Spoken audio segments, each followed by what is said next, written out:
This ever happen to you? You start to stroll out of spawn, strutting your stuff for all to see when you just so happen to stride into a sight line. The next sequence of several seconds sees you searching for your shaved off scalp, sniped from a seriously stupid space away, shown by that snake sniper, now scoped in a second time.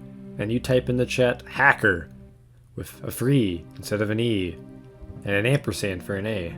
But why? Let us start simple. Is sniper a weak class? No.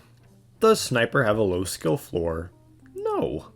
Does sniper have a low skill ceiling? No. Is the core gameplay of sniper somehow mechanically flawed? Also no. So, at the end of the day, what's the problem with sniper? Well, there isn't one actually, which is a problem within itself. Much like Soldier, Sniper lacks any true hard-hitting problems for the most part, and those that he does have, well, we'll get there when we get there. But unlike Soldier, Sniper is the only class within TF2 that actively ruins and drags out games. Pretty damning statement, but I want you to genuinely think about the average match of Team Fortress 2 for a second.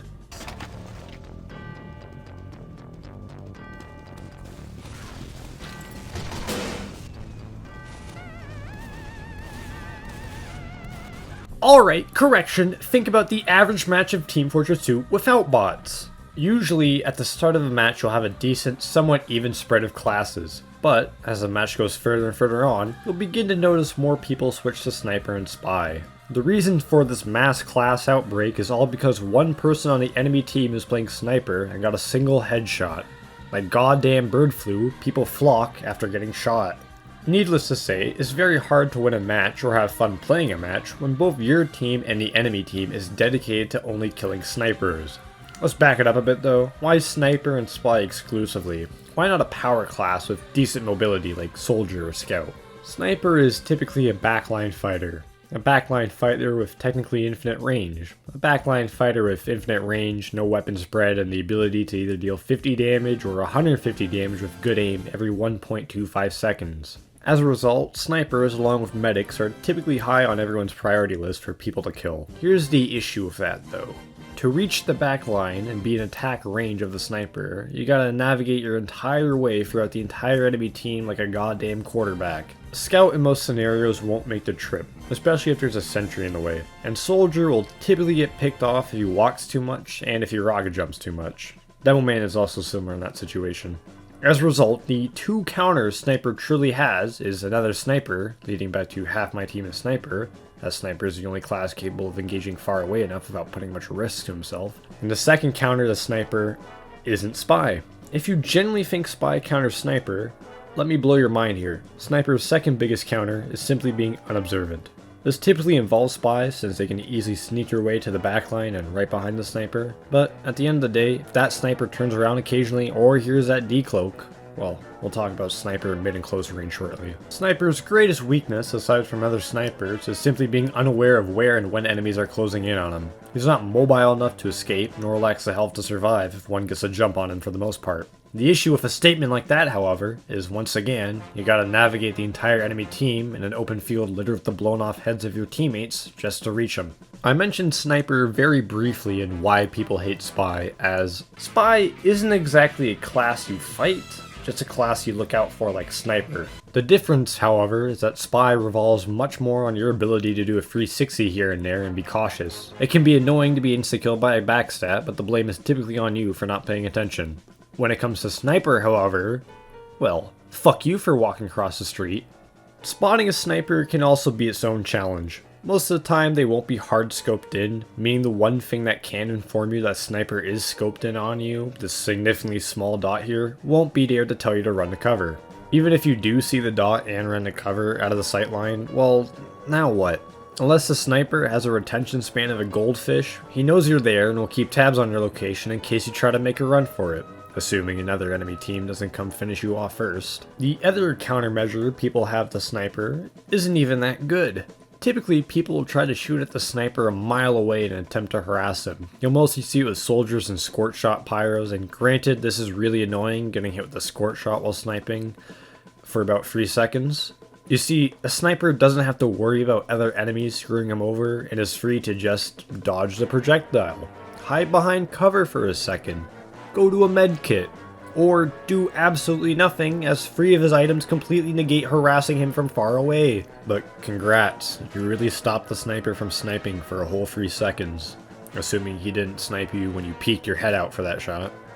There's very little counterplay one can do to prevent getting sniped in the head, and what is possible simply isn't good enough. Nobody likes getting insta-killed from something that couldn't be prevented or stopped, especially with head hitboxes being bigger than the amount of money I owe to the Chef Mafia.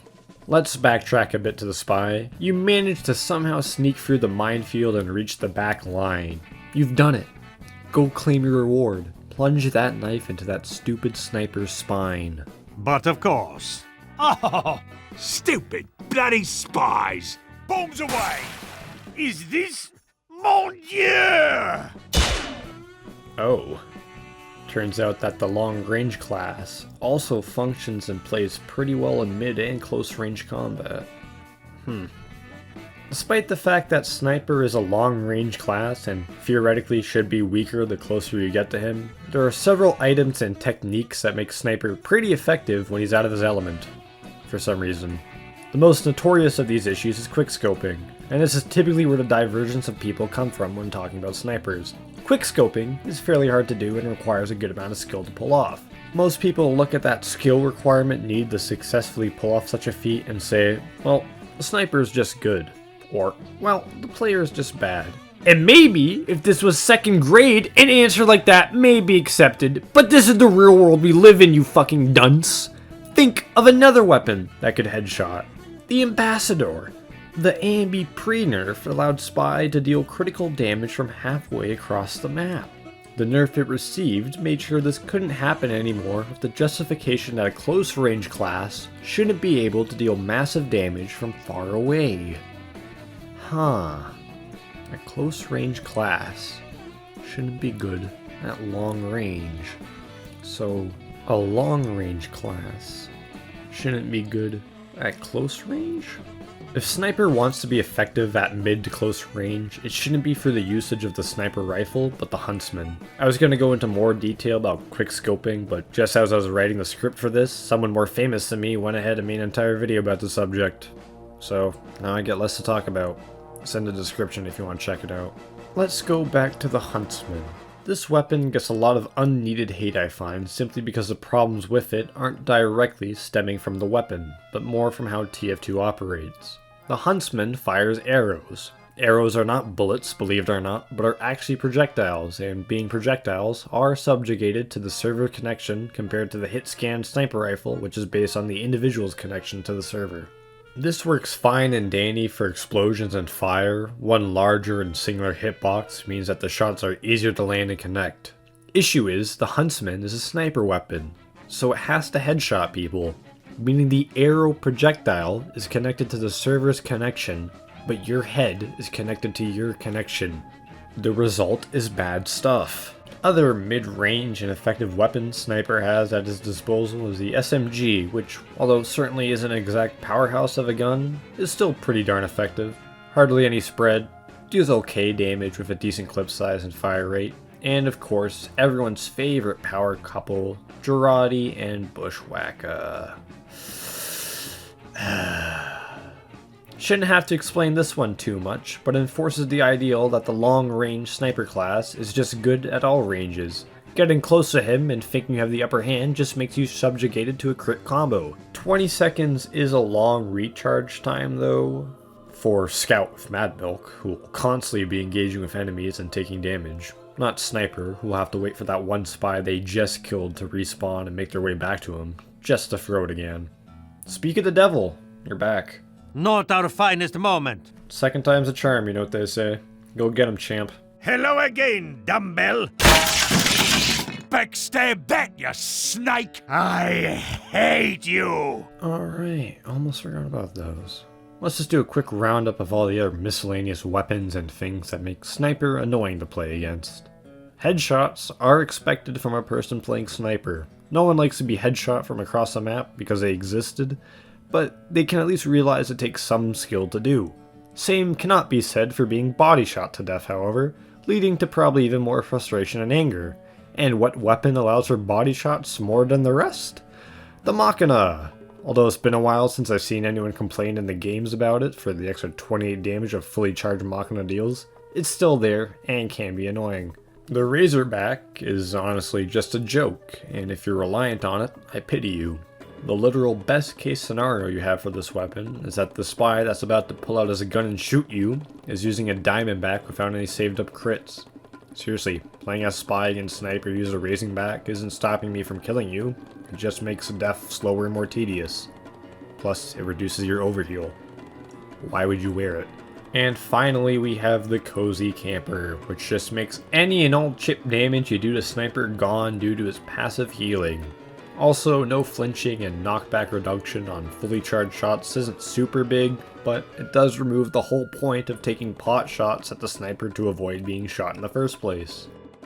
Sweet Silva Gunner in a graveyard on Christmas Day, I've certainly ripped into the fucking Sniper. His power and skill is simply unmatched in a match, and can very easily become the most infuriating and annoying class to fight against. There's a reason why hackers and cheaters default to him over other classes. Range, damage, and accuracy. Anyways, how was it? I feel like I did a pretty good job, personally. I don't know, man. Maybe you're just bad at the game. Okay, I just explained it. I'm joking, my guy. You forgot I'm literally the devil. Alright. You got me good. I'll give you credit. You got me good there. What about you guys, though? Thoughts? Felt like this was done in significant depth and detail, but you never know. Feel free to leave a comment stating your thoughts, specifically on certain sniper weapons like the classic or Hitman's Heatmaker. I don't really have much of an opinion on them, since you don't really see them all that often, but I feel like they kind of have their own quirks to them. Who are you talking to, my guy? It's just me and you. Don't worry about it.